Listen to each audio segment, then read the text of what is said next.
Hello guys, today I'll be showing you how to download LinkedIn video. So, in order to do this, first of all, navigate to any browser on your mobile phone or PC.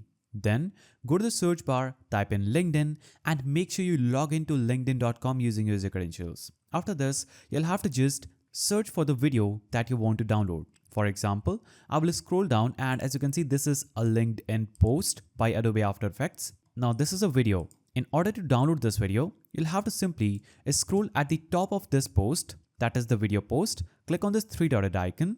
Now click on copy link to post button. Now the link for this video post will be copied to my clipboard. I'll have to simply open a new tab, type in LinkedIn video downloader, hit enter, and I will have to navigate to some of these sites and I can choose any of these sites. Now, in this case, I'm going to scroll down and choose contentstudio.io.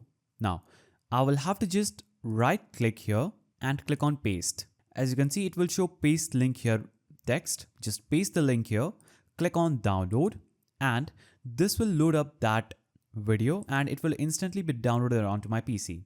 I will open this file. As you can see, the video is downloaded here. So that was the quick and easy way to download any videos from LinkedIn on your device. If you found this video helpful, please don't forget to give it a thumbs up and thanks for watching.